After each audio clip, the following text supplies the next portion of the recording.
Happy holidays to you from us here at McKinsey. Today, we've got one of our most popular interviews from 2025. We'll be back January 8th with new episodes.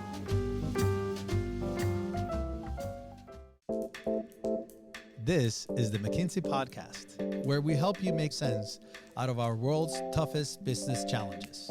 Welcome to the show. I'm Lucia Rahili. And I'm Roberta Fasaro. Hey, everyone. Hey, Lucia. Hey, Roberta. Happy holidays. Same to you. Listen, as we head into this holiday break, let's take a few minutes and listen to some key moments from 2025.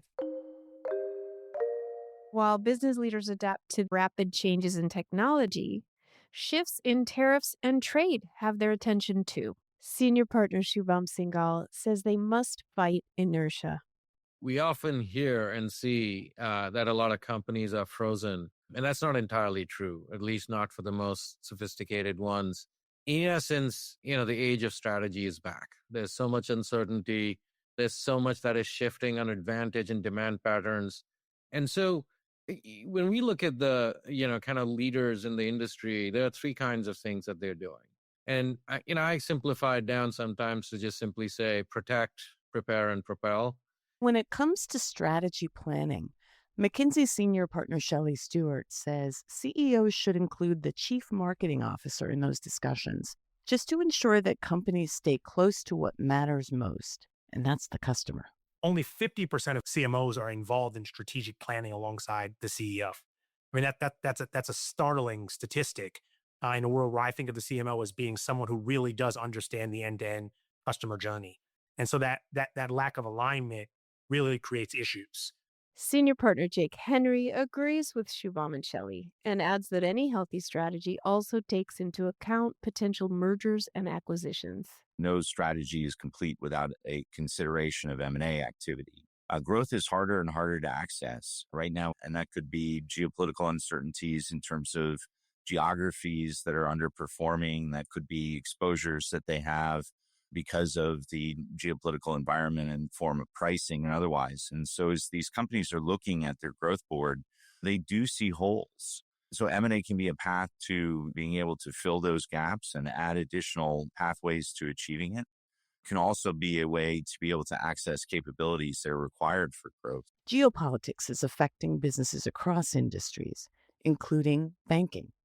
Senior partner Pradeep Patiat says the only way to seize the moment is to take on these challenges directly. Banks that ignore the macro environment, the geopolitical environment, the risks that come with it, the opportunities that come with it, do so at their own peril. And this could be a local bank, it could be a global bank, doesn't matter. I think this is something that should be on the agenda for nearly every bank, because lots of things appear to be in motion, in flux, in change, and these will create great opportunities as well as great risks. No surprise, AI is one of those great opportunities.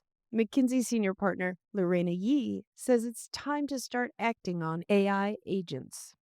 This idea that you could have a digital coworker isn't a science fiction fantasy. It's something that you can apply. It's not software deployment. It actually is bringing something into the workflow, so it actually looks more like human capital deployment. So let me give you an example. If you have an agent or a team of agents, you actually do have to do all the technical pieces of it, get it ready to enter the workforce, but then you need to onboard it. You need to do training of it, and you need to give it feedback. And then you have to figure out how to teach it. What are the ways of working? What are the norms? How to actually be kind of within our team. And so we're just seeing the beginning scratches of this. Of course, we can't use AI on our teams if we don't generate enough power for it. McKinsey partner Jesse Knopfsinger says data centers will have to adapt to meet consumer demand.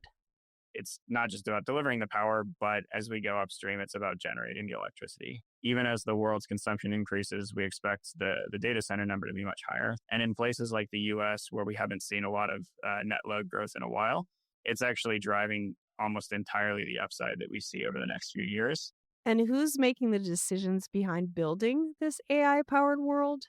Leaders. Senior partner Daniel Pactode tells us why it's so important to invest in leadership development. I think the best CEOs today give people field promotions. I felt I got a lot of these where I was perhaps not ready to play the role, but then people grow into the role and rise to the occasion.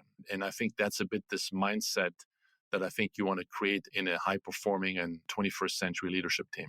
Senior partner Carolyn Dewar notices this beginner's mindset in some of the most successful leaders. I was surprised by the learning mindset and the curiosity. You would expect, especially these folks who've been successful for so long, they would show up very much with the answers.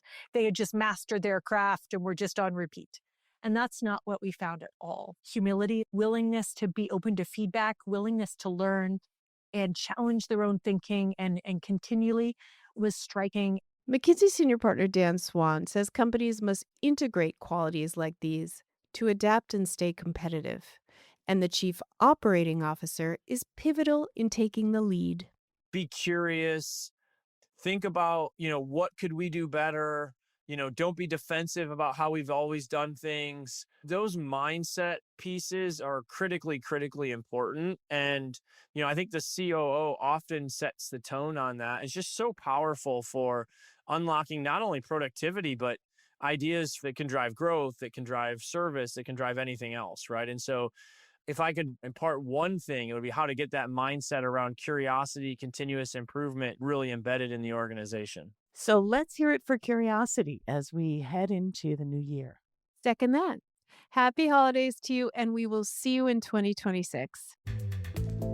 Thanks so much for listening to the McKinsey Podcast. I'm Lucia Rahili. And I'm Roberta Fasaro. Find us on McKinsey.com. We'll have a transcript of this episode up shortly. And download the McKinsey Insights app, where you can find this podcast and other helpful content updated daily. If you enjoyed the show, we'd love for you to leave a rating and a review. We'll see you in 2 weeks.